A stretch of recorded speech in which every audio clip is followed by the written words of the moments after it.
ऐसा वाला जो केस है वो बहुत रेयरली आता है। हमारा कुछ भी करें अगर पेशेंट को क्योर का, तो वो फ्यूटाइल है या उसका कोई पेशेंट को कुछ फ़ायदा नहीं होगा।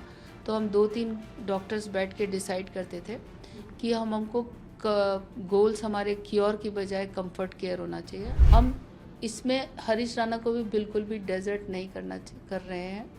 हम केवल उसको कंफर्ट दे रहे हैं टिल द एंड, तब जब तक कि उसका नेचुरल एंड नहीं आ जाता। एंड इनएविटेबल होता है जहाँ पे हमको लगता है कि अब पेशेंट को सरवाइव नहीं किया जा सकता। हर एफर्ट होता है, उसमें कोई यूथेनेसिया वर्ड नहीं होता, बल्कि एक अच्छा पैलेटिव केयर फिजिशियन होता है। वो हर संभव कोशिश करता है कि वो उसका एंड को प्रोलॉन्ग नहीं करे।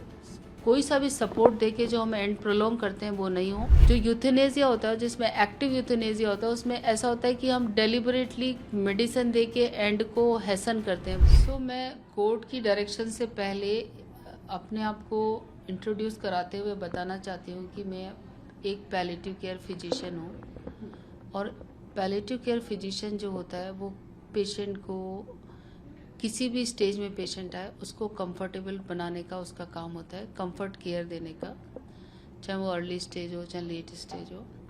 अब इस केस में ये एडवांस स्टेज है जहाँ पे ऐसा लगता है कि एंड इनएविटेबल है, मीन्स उसका एंड आएगा ही। ऐसी स्टेज में हमने जो 3 डिकेड्स में प्रैक्टिस की है जहाँ पे एंड इनएविटेबल होता है, जहाँ पे हमको लगता है कि अब पेशेंट को सरवाइव नहीं किया जा सकता और कोई सी भी चीज़ करें पेशेंट सरवाइव नहीं करेगा, तो हम उसमें कोई ऐसा वर्ड यूज़ नहीं करते। हमारे हर एफर्ट होता है, उसमें कोई यूथेनेसिया वर्ड नहीं होता, बल्कि एक अच्छा पैलेटिव केयर फिजिशियन होता है। वो हर संभव कोशिश करता है कि वो उसका एंड को प्रोलॉन्ग नहीं करे। कोई सा भी सपोर्ट देके जो हम एंड प्रोलॉन्ग करते हैं वो नहीं हो, और उसकी डेथ को हैसन नहीं करे दवाइयाँ देके। जो यूथेनेसिया होता है, जिसमें एक्टिव यूथेनेसिया होता है, उसमें ऐसा होता है कि हम डेलिबरेटली मेडिसिन देके एंड को हैसन करते हैं। वो पैलेटिव केयर नहीं करता। पैलेटिव केयर और यूथेनेसिया 2 अलग अलग टर्म्स हैं। सो एज सच अगर ऐसी सिचुएशन आती है जहाँ पे एंड इनएविटेबल होता है, जैसा इस बच्चे के अंदर है, तो हमको उसको टिल द एंड ऐसा करना चाहिए कि जिससे कि वो उसको सपोर्ट मिलता रहे। अब आप उसको सपोर्ट देने के बाद पेरेंट्स 13 साल तक परेशान हो गए, तो ऐसी सिचुएशन में गवर्नमेंट ऑफ इंडिया की गाइडलाइंस है विदहोल्ड और विड्रॉल की, उसको फॉलो करना चाहिए। विदहोल्ड और विड्रॉल में यह है कि या तो हम दे ही ना सपोर्ट, और विड्रॉल मतलब जो सपोर्ट दे रहे हैं उसको विड्रॉ कर लें। तो उसके लिए एक स्पेसिफिक प्रोटोकॉल बना हुआ है, वो फॉलो करना चाहिए। और जब ये प्रोटोकॉल भी फॉलो हो गया, दिस मीन्स अगर हमारे पास कोर्ट का वर्डिक्ट आ गया, मीन्स ये प्रोटोकॉल भी फॉलो हो गया और प्रोटोकॉल डायरेक्शन दिया है, तो अब हमारा ये कर्तव्य होता है कि हम उसको फॉलो करें और धीरे धीरे इसको विड्रॉ करें।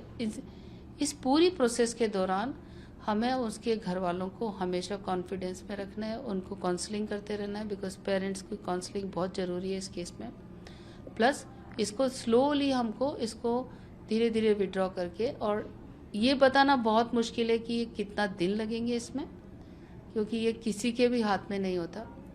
बट कोशिश यही करनी चाहिए कि उसका जिस तरीके से मिस, अब हमको बैलेंस करना है। कोर्ट का वर्डिक्ट है, एक हमारा लॉ है जो हमें बताता है कि विदहोल्ड एंड विड्रॉल करना अब पॉसिबल है।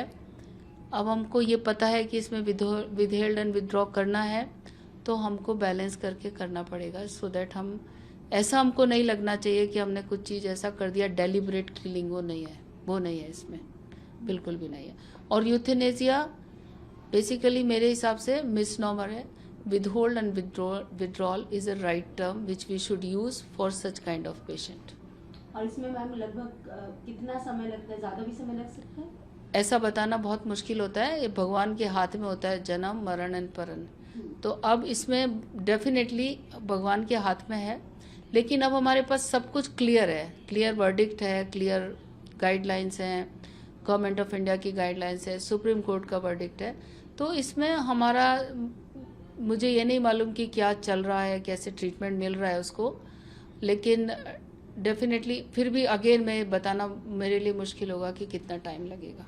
मैम इस तरह के पेशेंट्स जिसमें परिवार जो है पूरी तरह से बिखर जाता है और जिनको इसकी जरूरत होती है, कितने केसेस आपके पास आते होंगे? ऐसा वाला जो केस है वो बहुत रेयरली आता है, लेकिन डेफिनेटली जिस ब्रांच में हम काम करते हैं, एंड स्टेज डिजीजेज जो होती हैं, जैसे कैंसर है, एंड स्टेज किडनी डिजीज़ है, एंड स्टेज लंग डिजीज़ है, एंड स्टेज हार्ट डिजीज़ है, ऐसे बहुत सारे केसेस हम देखते हैं और सिमिलर गाइडलाइंस फॉलो करते हैं।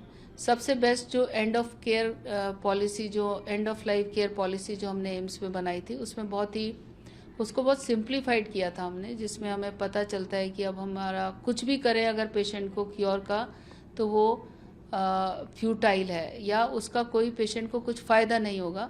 तो हम 2-3 डॉक्टर्स बैठ के डिसाइड करते थे कि हमको गोल्स हमारे क्योर की बजाय कंफर्ट केयर होना चाहिए। हम सब बैठ के डिसाइड करते थे। फिर उसके बाद हम लोग घर वालों से स्टार्ट करते थे बात करना। घर वाले भी जब ये चीज़ समझ जाते थे कि कंफर्ट केयर ही हमें ऑप्ट करनी चाहिए, और जब तक वो समझते नहीं थे तब तक हम उसका क्योर जो भी ट्रीटमेंट था वो कंटिन्यू रखते थे। जब हम सब एक पेज पे आ जाते थे कि मेडिकल फ्रेटर्निटी एंड घर वाले सब एक पेज पे हैं, तो उसको डॉक्यूमेंट करते थे और धीरे धीरे क्योर बंद करके और केवल कंफर्ट केयर पे जाते थे। और कंफर्ट केयर जब तक पेशेंट का अपने आप नेचुरल डेथ नहीं हो जाए तब तक हम कंटिन्यू रखते हैं। ठीक है। So palliative care never desert any patient. हम इसमें हरीश राणा को भी बिल्कुल भी डेजर्ट नहीं कर रहे हैं। हम केवल उसको कंफर्ट दे रहे हैं टिल द एंड, तब जब तक कि उसका नेचुरल एंड नहीं आ जाता। और खाली हरीश राणा को नहीं होता, पैलिएटिव केयर में पूरे सारे घर वाले भी इंक्लूडेड होते हैं, जिसमें उनको कांस्टेंट बिकॉज ये जो क्षण होता है वो घर वालों के लिए बहुत आसान नहीं होता। जब तक कि डॉक्टर उनको कांस्टेंट कम्युनिकेशन नहीं करता रहेगा तब तक उनको कई बार बहुत सारे दिमाग में सवाल आते रहेंगे। तो एक अच्छा जो पैलिएटिव केयर फिजिशियन होगा वो घर वालों को कॉन्फिडेंस में लेके और इसको कंफर्ट केयर देके, ताकि उसका डिग्निफाइड एंड हो सके। मैम, ये जो यूथनेशिया है ये कई सारी कंट्रीज में होता है, लेकिन अभी भारत में अलाउड नहीं है। ऐसे में आप क्या मैसेज देना चाहेंगी? अगर हम हरीश का केस ही हो, ऐसे कई सारे केसेस हैं, तो ये जो कोर्ट की हियरिंग आई है ये कितनी जरूरी हो जाती है? देखो, यूथनेशिया किसी कंट्री, कई सारे कंट्रीज में और इंडिया में नहीं है, उसका तो मैं जवाब नहीं देना चाहूँगी। बट इंडिया में अगर हम हर हॉस्पिटल में एक अच्छा पैलिएटिव केयर डिपार्टमेंट बनाएं और एक अच्छा पैलिएटिव केयर सेंटर रखें हर तो ऐसी सिचुएशन नहीं आएगी। ये सिचुएशन जब आती है जब लोगों को मालूम नहीं होता कि अल्टीमेटली पेशेंट जिसका एंड इनेविटेबल है, तो उसको हैंडल कैसे करना है।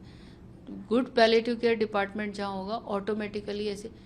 लेकिन इस पर्टिकुलर केस में जो सिचुएशन आई है वो मुझे नहीं मालूम कि हमने 13 इयर्स तक हम कैसे पेरेंट्स के ऊपर भी मतलब काफ़ी कितना उन्होंने ब्रेवली उसको सहा होगा। और गवर्नमेंट ऑफ इंडिया का जो वर्डिक्ट आया, आई थिंक उसको ऑनर करके और हमको उसको जो भी बेस्ट कर सकते हैं without harming him directly, by giving him comfort, जितने जल्दी मतलब जितना हो सके हम उसको डिग्निफाइड एंड देने की कोशिश करना चाहिए।